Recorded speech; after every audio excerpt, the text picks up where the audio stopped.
Hello everyone, this is Hari for Medicina del Espíritu, and today we have a guest with us.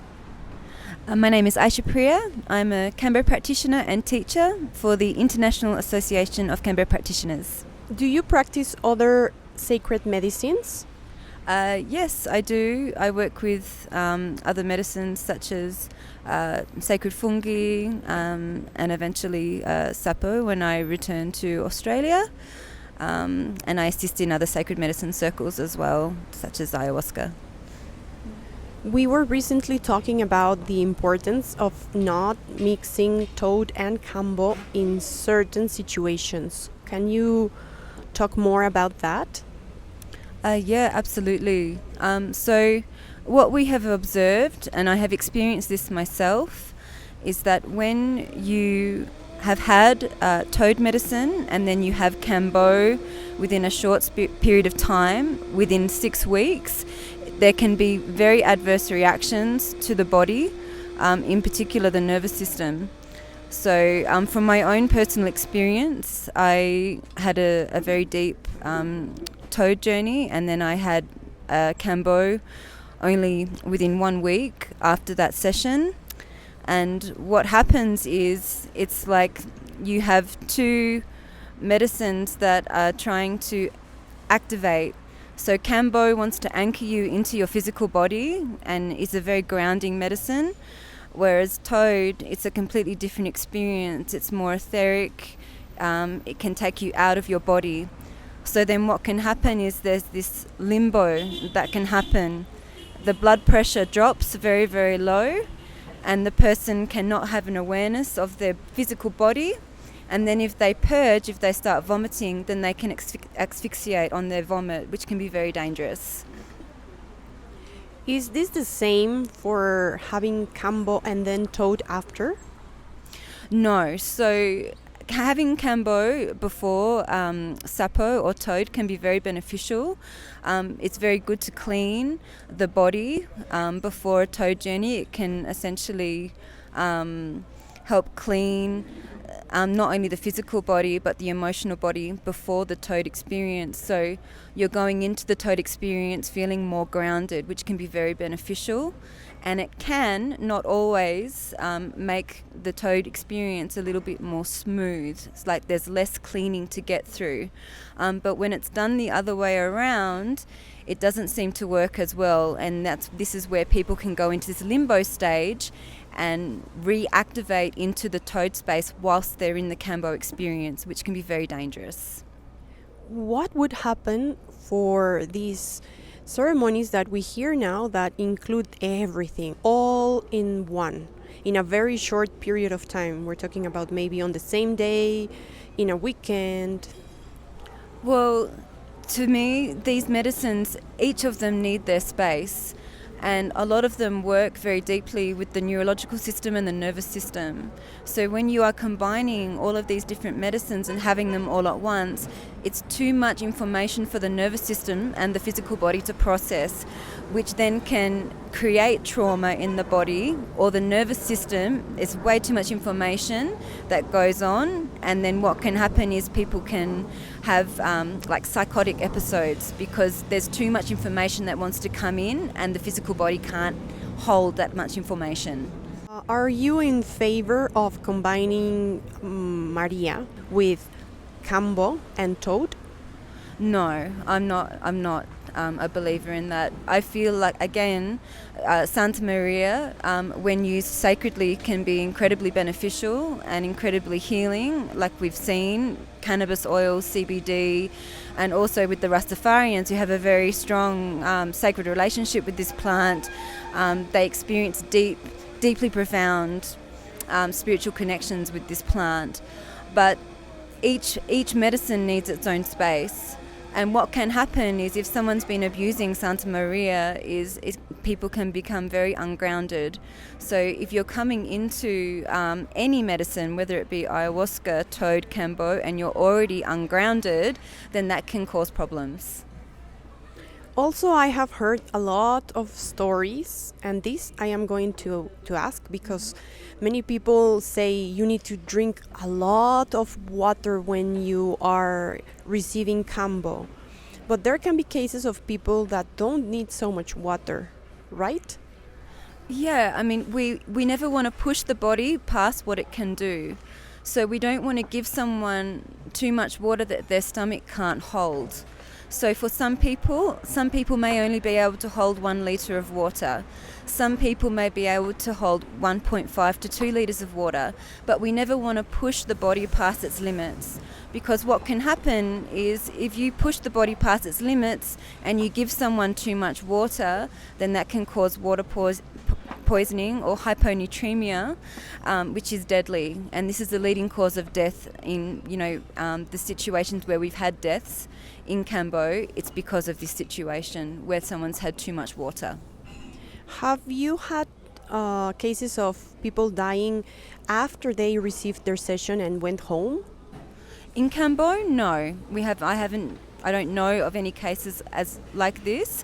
What tends to happen in the cases where there have been deaths, it's where the person has passed away in ceremony. I know of 5 cases myself, and most of those have been attributed to hyponatremia, which is where too much water in the body, the water enters the cell and then the brain swells.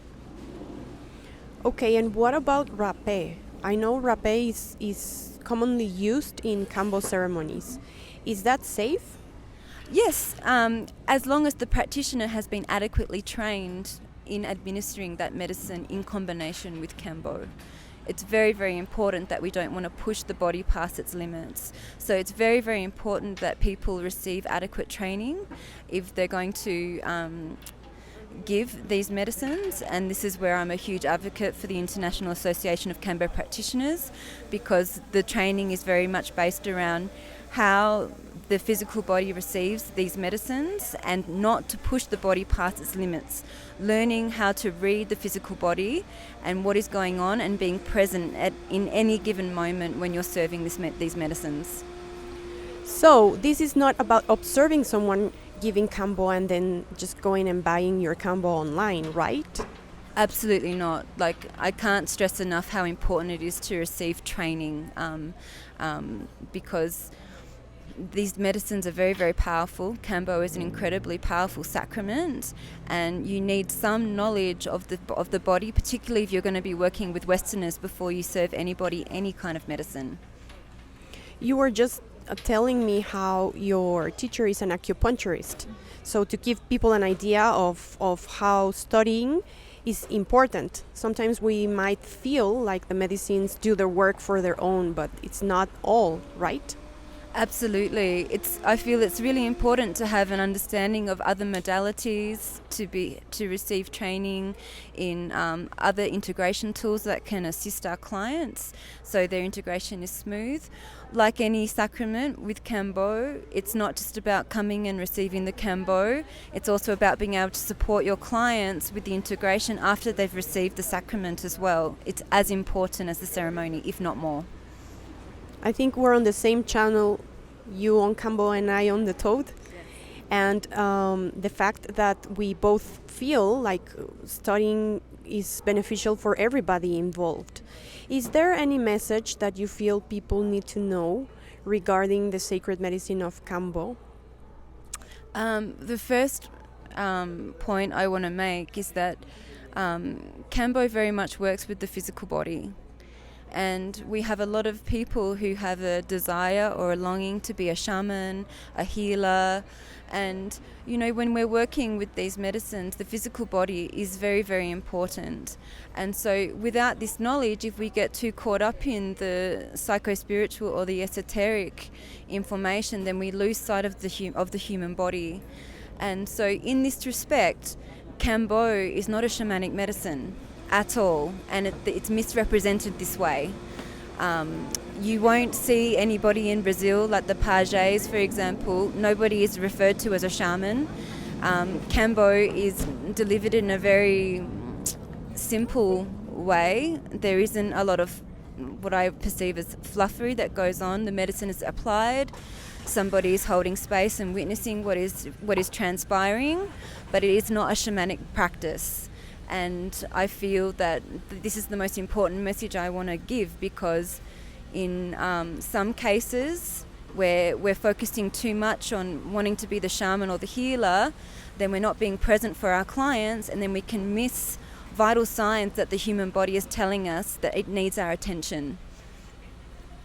So, for becoming a Kambo practitioner, how can people get involved in a practice or a workshop or learning more if they want to become practitioners? So the International Association of Kambo Practitioners has a website, and there are trainings that are delivered all over the world, and there's also delivered in different languages such as Polish, Spanish and in English. So our website is www.iakp.org,